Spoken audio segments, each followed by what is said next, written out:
What's up, agents, and welcome back to another Division video.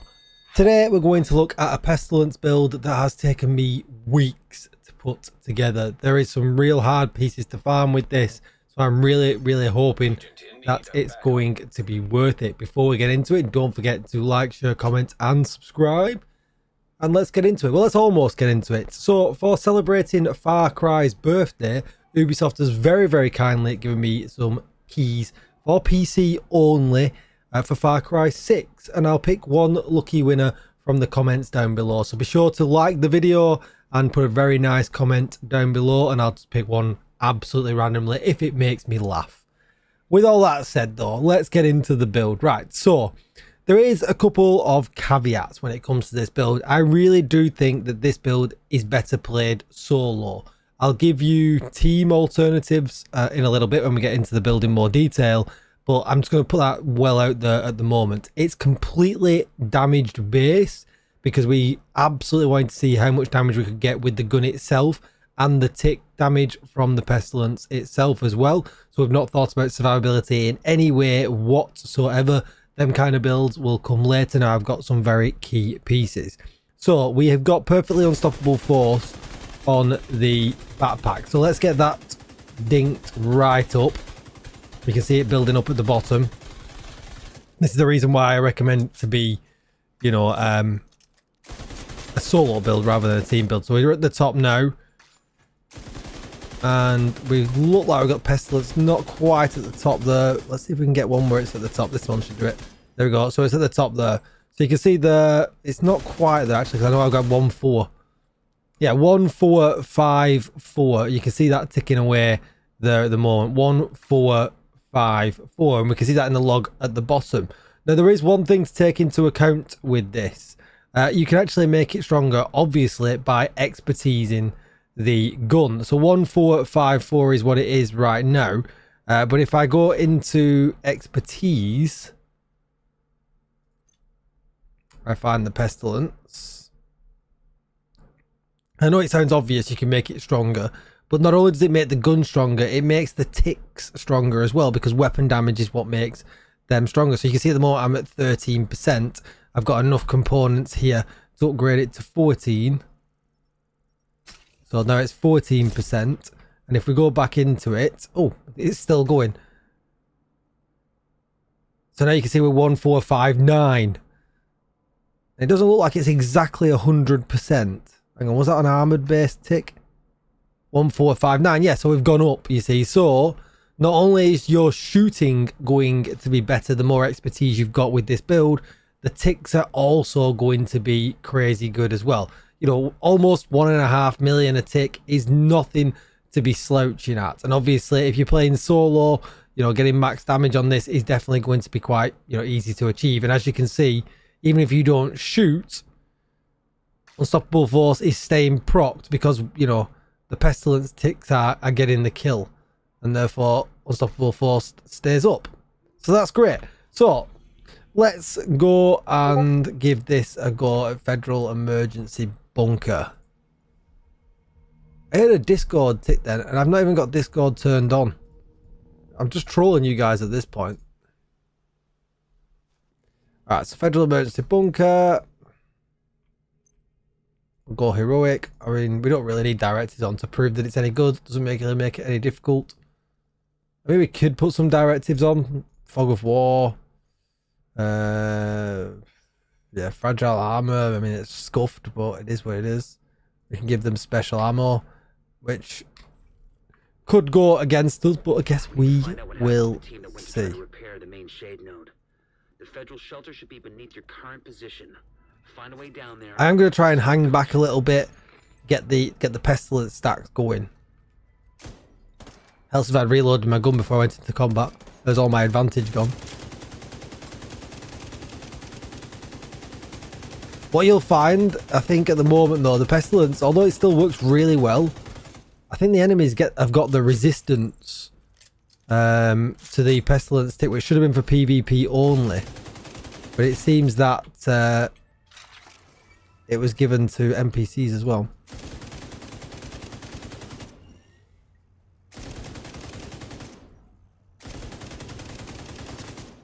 I mean, he's just gonna die. Like, so this is the good thing about the Pestilence, right? So we all know that LMGs force bad guys into cover, right? And that can suck really, really bad. But what is really good about the Pestilence is they go into cover, and obviously they still, you know, if that tick is really strong, as you can see it is now, you know, it's only a quarter of the way up, it's just going to kill them. And yeah, it makes for quite a nice build, really, especially when them damages gets up there. This is heroic, don't forget, you know, so that anything over a mil on the ticks is significant. It really, really is.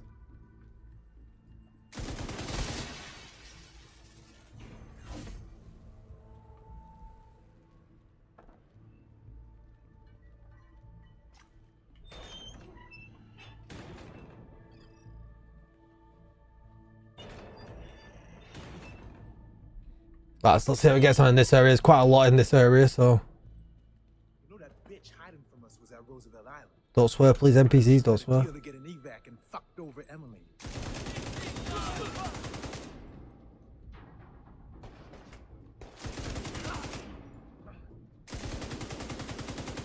Oh, this will be really good for getting the stacks up. Like, look, it's even stopping him coming towards us. Like, it's staggering him. He's very unhappy right now. Wow, I ran right into that. GG's NPCs. Well played. And I'm just kind of letting the work go, you know, go to work itself up there now.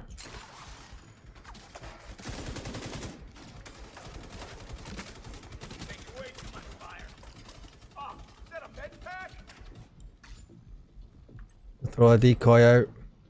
And as you can see there, it's absolutely paying dividends. It absolutely is. It's going to kill him before it expires again. Oh, I didn't see him though. Bro, I'm just trying to watch my ticks. But it's just absolutely doing the work for that whole section. It just literally just did it for me. It's so good, actually.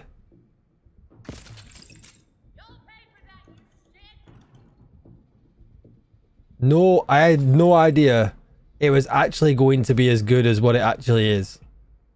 And like I said, the Pestilence resistance seems to be happening in the game right now, and it shouldn't be.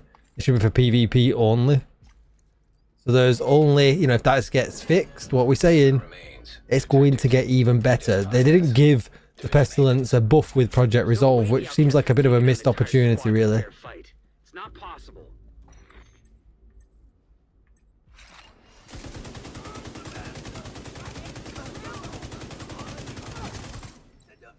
And now this is yellow, sorry, red bars here.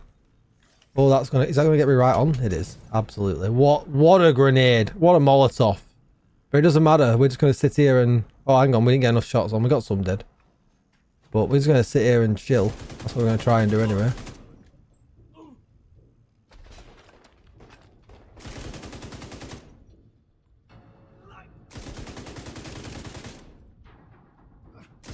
I love the pesty.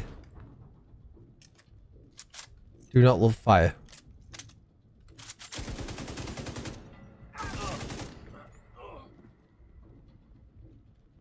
Where do they come next? Oh, let's try and get them to... Please peek.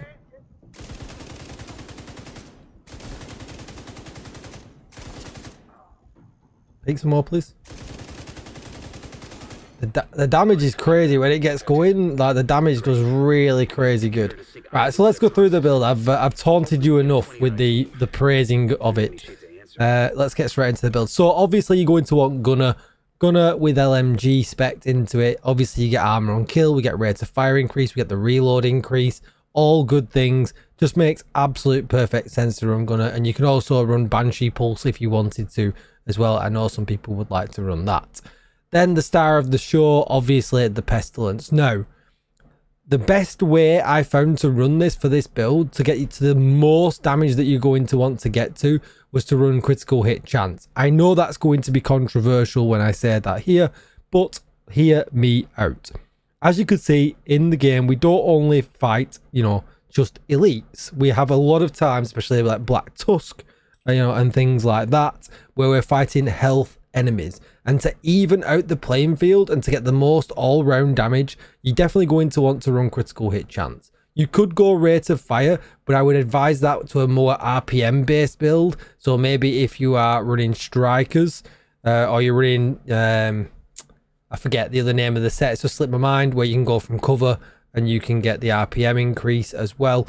You could perhaps run it there as well. It would be much more suited. But for your most damage from this, you're going to want critical hit chance. Damage to armor would obviously increase damage as well, but it just has too many shortfalls in the very little damage that we lose, but yet we gain it on health enemies. So, you know, if you want maximum damage numbers, running damage to armor here will make absolute sense when you're hitting an armored target. But for the very little damage that we lose, it absolutely pays dividends for when you're solo and you've got lots of reds, or you're against, you know, Black Tusk, dogs, tanks and things like that. It's just, you know, I don't want to be re-rolling an exotic all the time. It costs exotic pieces. They don't come, you know, by that often. So it's just way better for me to have a critical hit chance here instead. And that's what I definitely recommend. Then Plague of the Outcast. So hit supplier debuff, dealing 100% weapon damage over 10 seconds. This stacks up to 50 times. Whenever an enemy dies with a debuff, 100% of the stacks are transferred to a nearby enemy within 25 meters. It comes with 10% rate of fire, stability and accuracy. And like I said, the more you get this expertise up, the higher damage that Plague of Outcast does, as well as you just doing, you know, your normal bullet damage, which is just great. Secondary and offhand, just use whatever you want. I usually have Sledgehammer on here. I was trying this out for another build. Then Coyote's Mask, weapon damage, crit chance, crit damage, and obviously we get the pack instincts. Now this is great, absolutely great, because this works solo and in a team. We're generally going to be here, we're going to aim for the 10 and 10%, which is really nice, which will get us at cap, and it'll give us 10% extra crit damage as well. So that's where we're going to always aim to kind of fight. Now, I honestly thought that running a Walker Harris mask would do better here, because we get the 5% brand set bonus here just to do more weapon damage, and it didn't. It absolutely didn't. I tried it, and the fact that we get the critical hit damage from the Coyote's Mask outpaced the 5% from the weapon damage from the Walker Harris brand set bonus. So just pay that into attention, and obviously this is better anyway because we get team buffs. After that, we went with the Contractor's Gloves because we get LMG damage here, weapon damage, damage to armor, and critical hit damage. Then Fox's Pros, again, because we wanted the 8% damage target out of cover. All kind of old school stats that we always wanted when we were building Glass Cannon M1A builds. We're not going to get anything here, but the damage target out of cover is just too valuable. And then the really hard pieces to grind. We'll start off with the holster. We want the Lengmore because at the end of the Lengmore you get 30% LMG damage. So that then stacks on top of 15% here, obviously, and crit chance and crit damage. Now the hard thing about this is the core attribute for Lengmore is blue. So you have to farm on with crit chance, crit damage, and then roll the core attribute. And with us wanting to do more damage on the pesty ticks, it's all about weapon damage. To get that up to the maximum that we can, we need the weapon damage. So you need to get these to red. Then the next hard piece to get, this one was particularly hard. It took me, well, I didn't actually get it. It got dropped by Ritzy Poot. They got it in countdown while we were farming for it. You've got to get one again though with critical hit chance, critical hit damage, and then you can roll the core attribute. But it comes with perfectly unstoppable force, which killing an enemy increases total weapon damage by 7% for 15 seconds, and it stacks up to 5 times, giving you 45% at the end in total. And when you're solo, this is really easy to keep up. Really easy to keep up. Now, when you're in a group, and this is what I talked about earlier on, this might not be the best thing. If you're not getting the kills, you're not getting your damage, and if you notice people running around with their Oreos or whatever and just beating you to all the kills, and really all you're doing is the pesty tick damage, it might pay to run something else. Now, getting one of these, again, is very hard, as you can see here. If you got one with Vigilance on, this would be on all of the time. But, again, you need to try and get a crit chance, crit damage one. My best so far is a crit damage, headshot damage one. and I can roll the core attribute to weapon damage. So yeah, not an easy piece to get, but that's what you will be looking for as an alternative. And then the hardest piece, the unicorn of the loadout, we've got the chest piece that comes with glass cannon. Now obviously, again, another nice alternative here would be an obliterate version, because you're not going to take any of the incoming damage. But we said at the beginning of the video, we were building to the most damage that we can possibly do.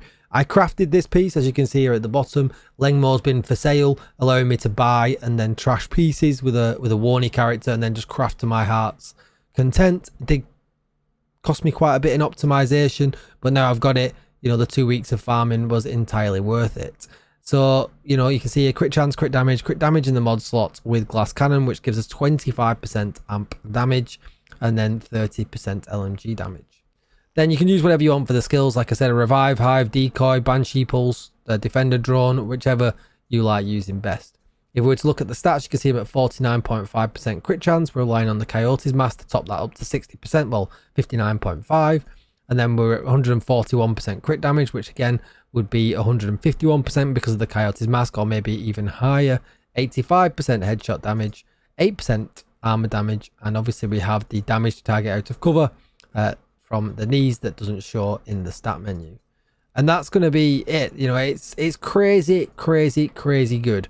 I had such a good time with this build. It's going to stay in my loadout. I would, however, like to get you know, the other variant of it. I would like an obliterate chest, and I definitely would like a vigilance chest, but that's not going to be something I'm going to grind for. If they come, they come. If they don't, they don't.